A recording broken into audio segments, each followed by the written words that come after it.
Moitra jail जाने वाली हैं। जेल जाने वाली हैं इसलिए क्योंकि जो उन्होंने किया है वो एक अपराध है और वो सांसदी तो उनकी जाएगी ही जाएगी, साथ ही साथ हो सकता है कि ज़िंदगी भर के लिए वो चुनाव भी ना लड़ पाएँ।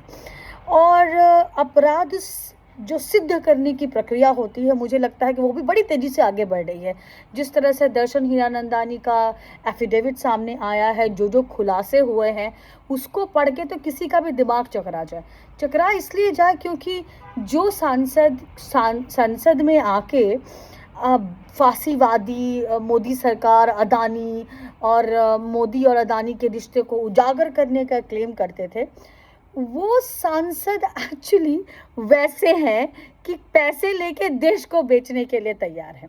इसको देश को बेचना ही कहेंगे कि जब आप किसी को अपना लॉगिन आईडी पासवर्ड, जिसमें कि आप संसद के कार्यवाही और उनके क्वेश्चन आंसर वगैरह पूछ सकते हैं, आपका वो सांसद को का दिया होता है, गोपनीय होता है, उसको आपने बिजनेसमैन को दे दिया क्योंकि आपको उससे कुछ फ़ायदा लेना था। और फ़ायदा क्या लेना था? तो महंगी गाड़ियाँ, स्कार्फ, बैग्स, जो भी आप विदेशी यात्रा, प्राइवेट जेट्स, महंगे गिफ्ट्स, लिफाफों में बंद पैसे, रिनोवेशन घर का, नौकर चाकर की तनख्वाह, एक तरह से पूरा भरण पोषण। और सिर्फ महुआ मोइत्रा नहीं जाएंगी जेल, इनका पूरा ये गैंग जाएगा। उस गैंग में जिसमें कुछ जर्नलिस्ट शामिल हैं, उस गैंग में कुछ ऑपोजिशन लीडर्स और भी शामिल हैं, जो कि राहुल गांधी भी हैं उसमें।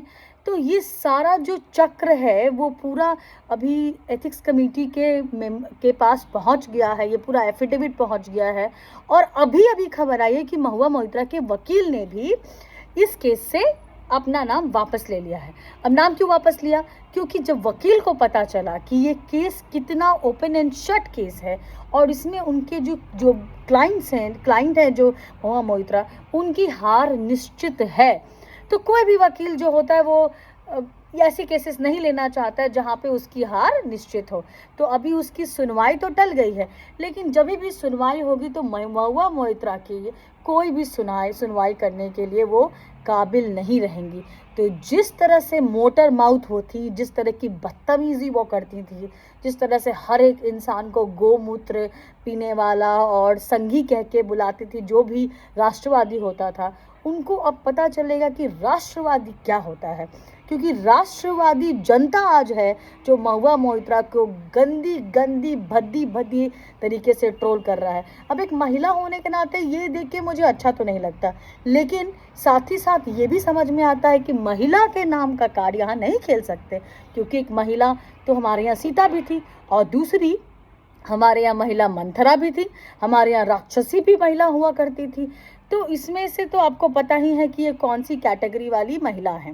खैर, बड़ा ही अशोभनीय है, क्योंकि अब क्या हुआ है कि महुआ मोइत्रा की पर्सनल लाइफ एकदम लोगों के लिए चटकारे चुरमुरे वाली बात हो गई है। क्योंकि वो किसके साथ रहती थी, बिना शादीशुदा हुए किसी के साथ रहती थी वो, फिर वहाँ क्या हुआ, फिर उसके बाद उस बिजनेसमैन से वो कैसे दुबई में मिलती थी, अलग अलग जगहों पे मिलती थी, दिन रात उनका टेलीफोन कॉल्स का रिकॉर्ड है।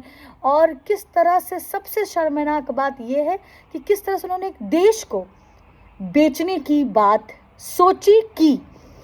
और एक बात और गौर करने की है, आज तो ये बिजनेसमैन एक बिजनेस राइवलरी के तहत, ऐसा लग रहा है अभी तक, ये सारी चीज़ें की गई। कल को तो ये तार अगर जॉर्ज सोरोस से जुड़ेंगे तो क्या ये राष्ट्रद्रोह का भी मामला नहीं बनता?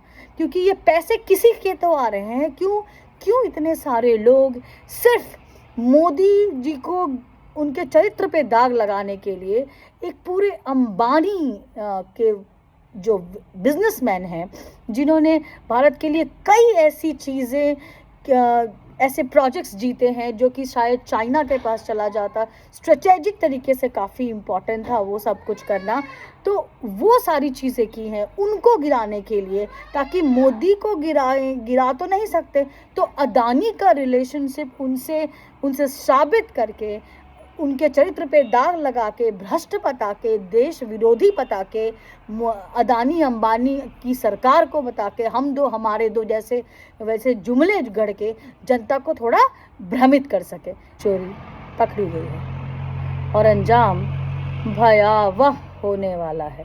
तो ना ट्रकों के पीछे लिखा होता है, किसका मुँह काला? वो आप बता दीजिएगा। नमस्ते।